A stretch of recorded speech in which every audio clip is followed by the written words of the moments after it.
Oh, ang daming kalat oh. Kalat mga gamit ko. May iligpit natin to. Bago natin iligpit to, kasi ang daming kalat eh. What? Kape muna tayo, kape. So kasi, kaya marami akong gamit. Marami kasi akong trabaho. Kaya marami akong gamit. Tulad nito, gamit ko. Gamit ko sa pagkakarpintero. Ito, gamit. Ito, gamit ko sa pagmamason, sa plastering. Ito, pitik. Martilyo. Ito, minsan ako pang magja-judge. Order in the court. Hindi, ginagamit ito sa pagka-tiles. Oh my God. Ito, extension wire. Ito, kutsara. Ito, barena. Ginagamit yan, all-purpose yan. Ito, martilyo pa. Oh my God. Ito. Ito, pag nagpipintura kami, nagmamasilya na kami. Ito, gamit ko. Ito, gunting ng yero. Tawag nila dito, gunting ng yero. Ginagamit ko kung nagkikisemi kami sa mga paring. Marami akong ganito, marami akong gamit. Kaya, akalat, ligpit natin. Kaya, kape muna tayo. Yung mga to, barena, oh, barena. Barena, alam mo na, barena, oh. Ito, barena. Business tag, to, alam mo na to. God. Ito yung talim ng grinder. Ligpit muna natin yan. Kaya ito. Ito, hulog. Oh my God. Alam mo ba kung saan ginagamit to? Pag hindi ka pa tumigil, sa'yo ko gagamitin to. Parang wala ka na sa hulog eh. Kape mo na. Oh my God. Hindi porket construction worker ang trabaho namin. Eh, sasabihin mo, construction worker lang naman. Ang baba daw ng pinag-aralan. Kaya construction worker lang daw ang trabaho. Mababa nga pinag-aralan, matatalino naman. Ha? Matalino at madiskarte. Wow. Pero hindi mo ba alam? What? God. Yung mga matatalinong tao, nasa construction, hanggang kasi architect, si engineer, draftsman, yung taga-drawing, di ba? Planning, yung taga-plano. Ikaw, siguro wala kang plano. Gusto mo eh, plano kita eh.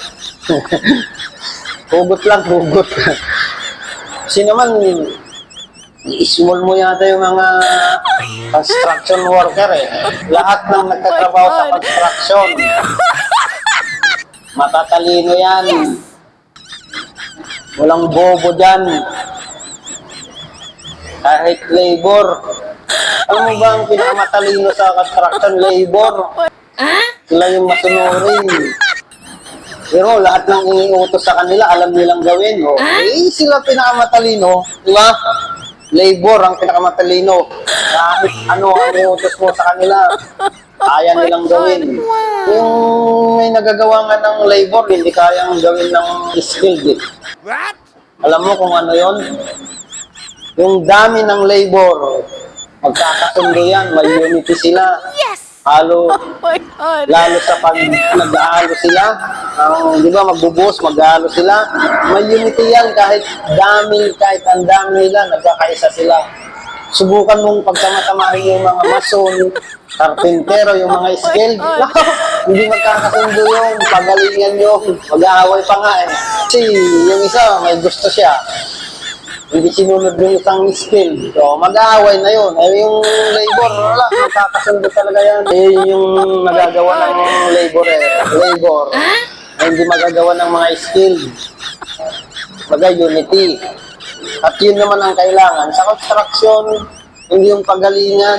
Wow. Pakikiisa, pakikisama ang kailangan doon. Oh my God. Kasi, ang galing-galing mo, wala ka ng labor, paano ka makakapagpalitada niyan? Ano, gawin mo lahat, ikaw lahat.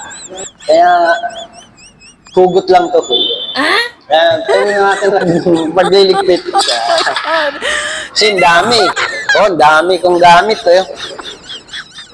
Kaya tinatanong nila, bakit ko raw ang daming gamit? Ang dami ko ring trabaho Ang dami pinapagawa naman sa akin Tinatayo yung isang construction, yung building. Isa na dyan, mag-i-steel man na ako. Diba? Tapos, i-ride on pa ako sa pagkakarpintero. Pagkatapos na-frame na namin lahat. Nabuo na namin kung baga structural. Buhos naman, magle-labor naman ako. Diba? Ganun lang talaga naman sa construction Hindi porke skilled ka, doon ka na lang, may pako ka na doon sa isang uri ng trabaho. Wala kang pakitama noon, kung baga. Yung bigyan mo lang yung pagka-skilled mo. Dapat ang skill. Kaya nga tinawag kang skill. Dapat marami kang alam na trabaho. Kahit magpala dyan, skill. Tumaas ka lang ng konti. Parang ayaw mo na magpala. Sosyal ka na masyado. Kape. Magalit sa akin yung mga mason. Huwag mong inis mo ng mga labor. Dahil kung wala sila, absent sila. Kung wala sila. Ito. Pero hindi ko alam kung paano ko ililigpit to. Ang dami. Kasi, iligpit ko to. Maya-maya, kukunin na naman. Saka ikaw, skilled ka nga. Wala ka namang gamit. Meron ka ng hiram. Buti sana kung magpaalam ka Pero mo, tagal-tagal mo na sa construction. Wala ka pa rin gamit. Ilang sahod ng dumaan, ilang sahod ng lumipas, hindi ka pa rin makabili. Kahit isang pangit na martilyo. Pero mo, magkano lang naman ito? Mura lang ito. Pero ito, mas mahal ito kaysa alak. Kasi yung alak na bibili mo, itong martilyo, hindi mo mabili. So, ibig sabihin, mas mahal ito kaysa sa alak, di ba? Diba? Mas mahal. Eskwala. Baka wala ka na sa eskwala. Gusto, eskwalahin kita. Ito. Titik. Wala ka na rin siguro sa linya. Lilinyahan kita. Ganun lang. Ito, baka wala ka na rin sa pagkatino, papantayin natin. Mamasilya. Mamasilyan kita para pumantay. Ano pa gusto mo? Gusto mo yung baluktot mong ugali, putulin natin para umi-straight. Ganito. Gusto mo? Ito, baka wala ka na rin sa level. Levelin natin.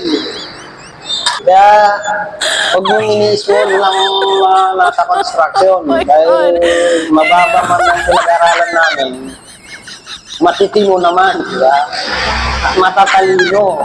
Biro mo, drawing pa lang, alam na nila kung ano yung magiging itsura yung building. Mapipigure out na nila kung ano yung kinalabasan ng building. Yeah. Tapos sabihin mo, porket nasa construction, mababa pinag-aralan. Mababa nga. Matatalino naman. Hindi kagaya mo ng mataas na pinag-aralan mo, wala ka namang natutunan.